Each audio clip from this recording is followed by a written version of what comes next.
विश्वातील तमाम धम्मपथावर चालणाऱ्या भगिनींनो आणि बंधूंनो, सर्वांना जय भीम, जय संविधान, नमो बुद्धाय. मी दोरनळीकर विद्यासागर आणि आपण सर्वजण मिळून करूया बाबासाहेब आंबेडकरांच्या विचाराचा जागर. मित्रहो, 19 मार्च 1927 या दिवशी महाड या ठिकाणी बाबासाहेब आंबेडकरांनी दिलेला अनमोल संदेश आपण सर्वजण पाहतो आहोत. त्या ठिकाणी बोलत असताना बाबासाहेब आंबेडकर आपल्या भाषणाच्या शेवटी एक महत्त्वाचा संदेश आपणास देतात. ते काय म्हणतात बघा. सद्ग्रस्त हो, तुम्ही आपल्यासाठी जरी नाही तरी आपल्या संततीसाठी मी जे काही सांगतो याकडे लक्ष द्या. आज आपणास भाकरी मिळते ती तेवढी बस आहे, ह्या मोठ्या भानगडी आम्हास नकोत. अर्धी सोडून सगळीच्या मागे कोणी जावे असा आपण पोक्तपणे प्रश्न कराल.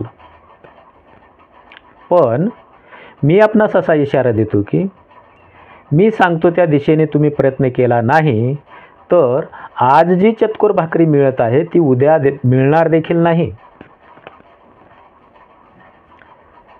आणि याच भाषणामध्ये पुढे बाबासाहेब आंबेडकर म्हणतात, आपल्याला विशेषतः सांगायची गोष्ट ही की आपण सर्वांनी जागृतीचे काम विशेष जोराने करावयास पाहिजे. जागृतीचा विस्तव तुम्ही कधीही विजू देता कामा नये. या कामासाठी तुम्हाला स्थानिक पुढाऱ्यांची जरुरी आहे. मार्गदर्शकाशिवाय मार्ग चालणे अशक्य वाटते. आपल्यातील जे काही पेन्शनर लोक आहेत त्यांनी या गोष्टीत लक्ष घालणे हे त्यांचे कर्तव्य आहे.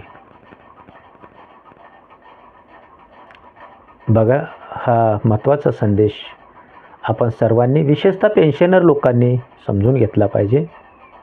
सेवानिवृत्त लोकांनी समजून घेतला पाहिजे की जागृतीचा विस्तव जर तुम्हाला अखंड तेवत ठेवायचा असेल, विजू द्यायचा नसेल, तर स्थानिक त्या परिसरामध्ये असणारे पुढारी